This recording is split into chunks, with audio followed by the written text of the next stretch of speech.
Welcome to the last video in this introduction to AAA material series.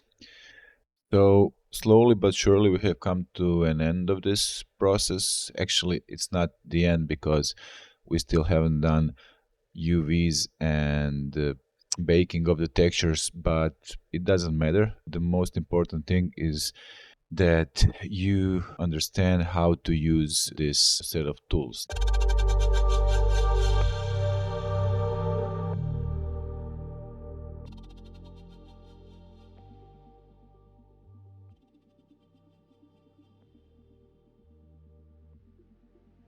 You can see that we have a few layers of colors here. We have some imperfection on the surface. We have this golden paint dripping on the character. Also, there is a dust on top that is barely visible, and it also has some fingerprints for additional level of realism. Now let's jump into Blender and see how this setup looks, and then you will be able to watch the whole process sped up a few times. So here we are in Blender, and as you can see, the character is here. This is the rendered preview. Now I will go through this setup. It is very simple. If you have followed previous videos, especially that third one, you will understand what's going on here. So if you remember, we had this head mask and jacket mask. This is now grouped. If I select this group and press tab, you will see that the setup from the previous video with all the namings and colors is here, and also here for the jacket. So what I also did, I have exposed the most important masks here just to have them available. I used only one, so from the jacket mask and from the head mask. Now also here we have some damage that we used on top of these masks. So for example, we have this and we have this. So this was all combined with the regular Blender nodes that you use often, such as map range, math nodes. So for example, here we're subtracting the damage from the makeup. Here we have makeup masks and colors where we combine the makeup mask with the colors, and also we have introduced the guest graphic. This is one of two guest graphics. This was the paint. So you can see it here. And from here, with the TRS node, we can change the position.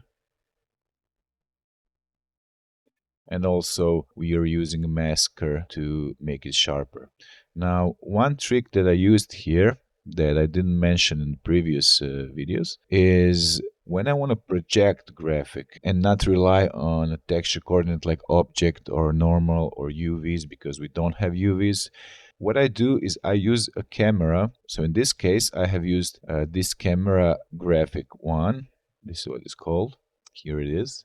And now when I select this camera, let's move this a bit. So what I can do, you see that the texture is projected on both sides. And if I would rotate this camera, for example, on x-axis, this is what would happen. I can also use it to scale the graphic or translate it. So this is very convenient if you know where exactly you want to place the graphic.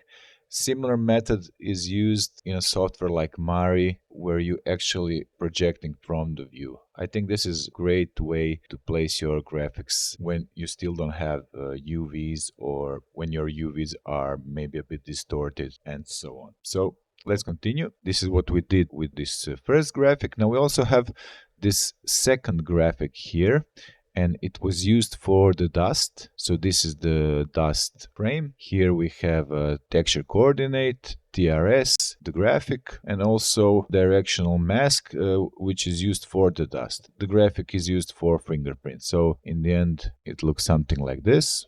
The fingerprints are barely visible.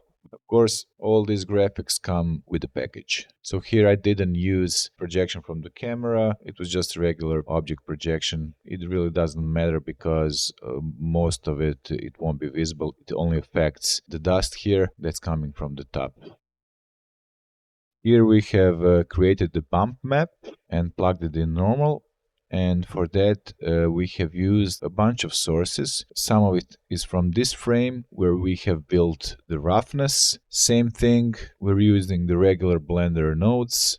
Here we used only mixed color nodes and one map range node. So we have also used mask abstract to get some sort of a noise that would affect roughness, and you can see it, for example, here. So it just slightly affects the roughness and the metallic and whatnot. Now, for the metallic, we have this situation where we have used the graphic that I've previously introduced, and we're also multiplying it with the mask abstract here. And that's it. Now feel free to watch the whole process. Cheers.